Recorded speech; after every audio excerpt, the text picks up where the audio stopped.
after gunmen attacked the higher education ministry in the Somali capital. Dozens have been wounded in a suicide bombing attack at a restaurant in central Somalia. Journalist in Somalia is to take your life and put it in the hands of others. Somalia. What image comes to mind when you hear that name? Probably pirates, famine, civil war, terrorism, and the image of a broken state. For years, it has topped the list of failed states. But what if I told you that within Somalia lies a completely different world? An region where peace has reigned for over 30 years, where democratic elections are held regularly, where women conduct business safely, and which has its own currency, its own passport, its own army, and its own government. Hard to believe? Then welcome to the Republic of Somaliland. This is a self-declared independent state located in the Horn of Africa. Although theoretically part of Somalia, it has been practically self-governing since 1991. They have their own flag and national anthem. Their biometric iris-scanning voter registration system is more advanced than many Western countries. They have successfully countered terrorism and maintained stability along their borders. In short, Somaliland possesses almost everything required for a state to be functional. What it lacks is international recognition. The United Nations, the African Union, the Arab League, or any single country in the world has yet to recognize Somaliland as an independent state. So the main question is, why? Why is such a successful and functional state being ignored by the international community?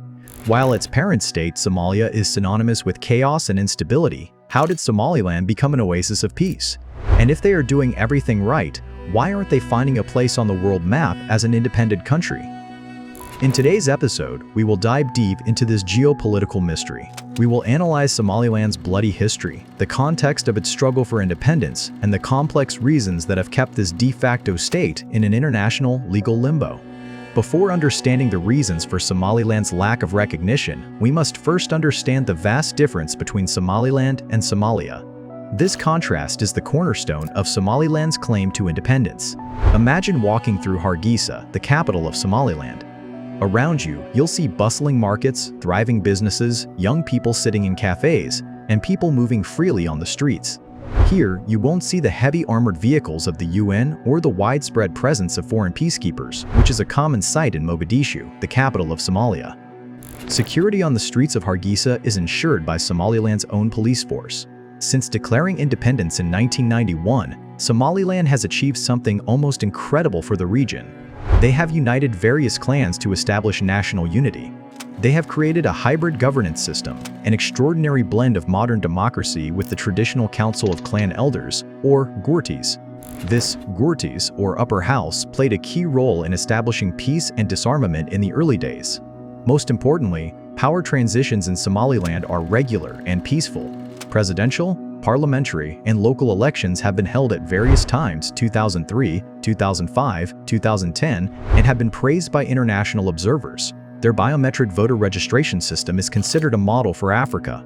They have their own currency, the Somaliland shilling. They have their own passport, which can be used to travel to Ethiopia, Djibouti, Kenya, South Africa, the UAE, and even to a limited extent the UK.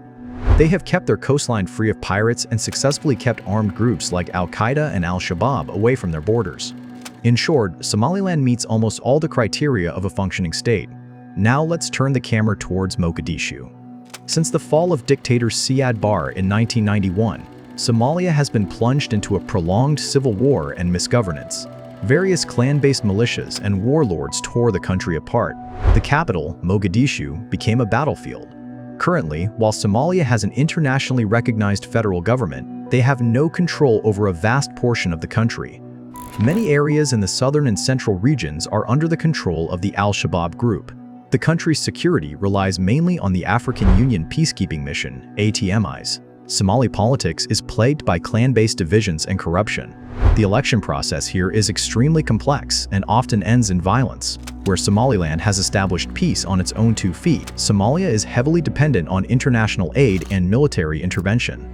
This stark contrast raises the question: if the 2 regions are supposed to be the same country, why are their realities so different? The answer to this difference lies in their history. Somaliland's claim to independence is not a sudden development. Its roots are deeply embedded in the colonial era and a failed marriage of 1960. In the late 19th century, as European powers engaged in the scramble for Africa, the Somali-inhabited region was divided into 5 parts: British Somaliland, Italian Somaliland, French Somaliland, which is modern-day Djibouti, Ethiopia's Ogaden region, and Kenya's northeastern province. Today's Somaliland territory was the British Somaliland Protectorate. The British came here mainly to secure their trade routes and maintained a form of indirect rule. They did not significantly disrupt local clan structures. On the other hand, the rest of today's Somalia was Italian Somaliland, which was a full-fledged colony. The Italians established direct rule here and imposed their own administrative and legal structures. Due to these 2 distinct colonial experiences, the political, economic, and social structures in the British-ruled north and the Italian-ruled south developed differently. In 1960, the winds of independence began to blow across Africa. On June 26, 1960, the British Somaliland Protectorate gained independence and emerged as an independent and sovereign state called the State of Somaliland. The United Kingdom, Egypt, Ethiopia, and over 30 other countries recognized this new state.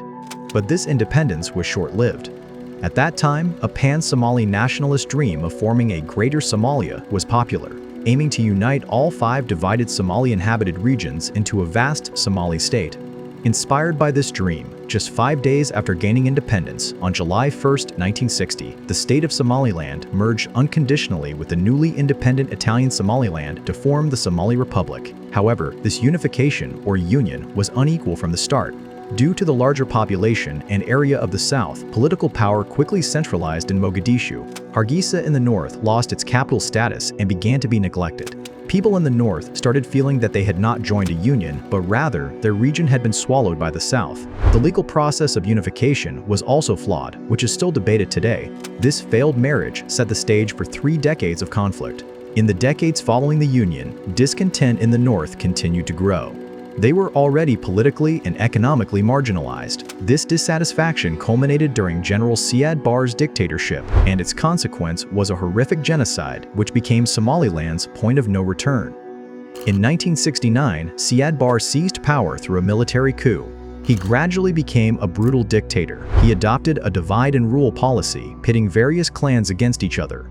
Somaliland's main clan, the Isaaq, became victims of the government's increasing discrimination, and many of them were removed from government positions. In response to this oppression, in 1981, exiled Isaaq clan members in London formed the Somali National Movement's SNM.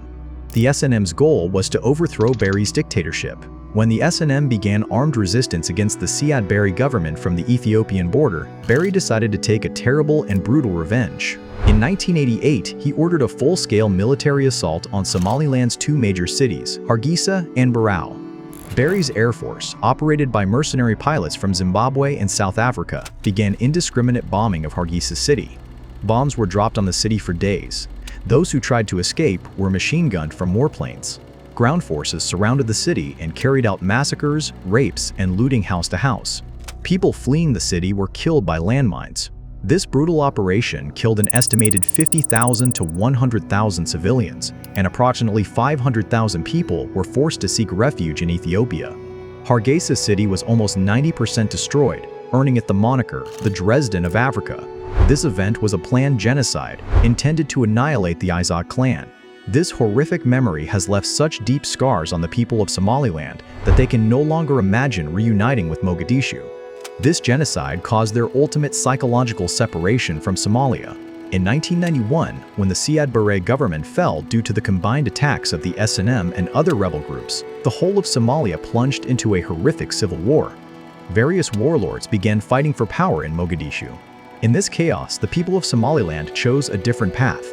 In May 1991, elders from various clans and SNM leaders met in a large conference in Barrow. There, they unanimously decided to withdraw from the 1960 Union and re-establish the independence of the Republic of Somaliland. This was a completely indigenous and grassroots decision. Without the backing of any foreign power, they embarked on a journey to determine their own destiny. Somaliland's case is very strong. They have a distinct historical identity, the experience of a failed union, and the tragic memory of being victims of a genocide.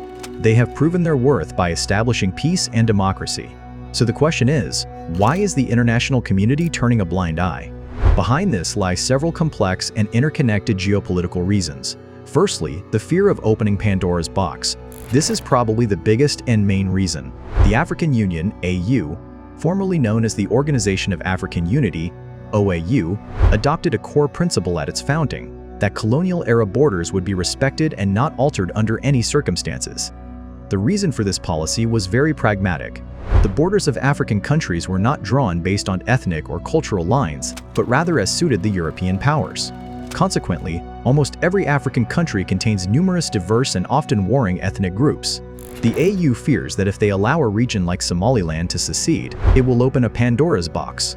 Biafra in Nigeria, Ambazonia in Cameroon, Tigray or Oromia in Ethiopia, various regions in DR Congo. Everyone will come forward with demands for independence, and the entire continent will be plunged into endless secessionist conflicts. Therefore, to maintain continental stability, the AU prefers to support a dysfunctional but undivided Somalia over a functional but unrecognized Somaliland. The second reason is the lack of consent from the parent state, or Somalia's veto. An unwritten rule of international law is that for a region to gain recognition of its independence, the consent of its parent state is important. For example, South Sudan separated after long negotiations with Sudan and through a referendum, which the Sudanese government accepted. However, Somalia's federal government strongly opposes Somaliland's independence. They view Somaliland as an integral part of their country and are unwilling to compromise in any way. As long as Mogadishu says no, for any other country to recognize Somaliland would be a direct attack on Somalia's sovereignty, and no country wants to jeopardize relations with a friendly nation. The third reason is the absence of an influential patron. History has shown that successful independence movements often have the support of a global power. For instance, Kosovo's independence had strong backing from the United States and the European Union. In Somaliland's case, there is no such influential patron. The United States, the United Kingdom, and the European Union praise Somaliland's peace and stability and even work with them informally, but their main focus is on stability in the Horn of Africa and suppressing armed groups like Al-Shabaab. To do this, they have to work with Mogadishu's federal government. They fear that recognizing Somaliland would weaken the Mogadishu government and hinder joint counterterrorism efforts. Therefore, for strategic reasons, they are more interested in maintaining the status quo. Meanwhile, Somaliland's neighbors are also in a complex position on this issue. Ethiopia is a landlocked country and heavily dependent on Djibouti's port for trade. Somaliland's Berbera port offers Ethiopia an alternative and cheaper trade route. Recently, in January 2023, Ethiopia and Somaliland signed a historic Memorandum of Understanding, where Ethiopia reportedly agreed to take steps to recognize Somaliland in exchange for a naval base and commercial rights at the Berbera port. This is a huge diplomatic victory for Somaliland, but it has angered countries like Egypt and Somalia and has not yet resulted in final recognition. Additionally, Ethiopia itself faces separatist movements like Tigray and Oromia, so supporting separatism in another country is also risky for them. On the other hand, Djibouti's economy is almost entirely dependent on its port. An independent and prosperous Somaliland's Berbera port would be a direct economic competitor for Djibouti. Therefore, Djibouti is not very enthusiastic about Somaliland's full recognition. Often, the allure of strategic resources plays a role in a region's independence. For example, oil was a big factor in South Sudan's case. Somaliland's strategic location is very important, but no essential natural resources, such as vast oil reserves, have been discovered there, which would encourage any global power to take diplomatic risks to grant recognition. Furthermore, Somaliland's claim to independence is complicated by border disputes with Somalia's semi-autonomous region of Puntland over the Sul and Sanaag regions. Conflicts often arise between the two sides over the ownership of these territories, which somewhat weakens the claim that Somaliland's borders are fully defined and peaceful. So what is Somaliland's future? They are stuck in a strange limbo. They are a country, but not on paper. They are independent, but internationally unfree. There are several possible paths open to them, such as negotiations with Mogadishu. While discussions between the two sides have begun, neither side is willing to compromise on the issue of independence. There is currently no apparent possibility of a solution via this route. If a significant country like Ethiopia dares to be the first to recognize them, perhaps other countries might follow, creating a domino effect. Ethiopia's recent move has kept this hope alive. However, the most probable path is to continue existing as a de facto independent state, gradually strengthening their institutions and expanding informal relations with international partners. Somaliland's story is a cruel irony of international relations.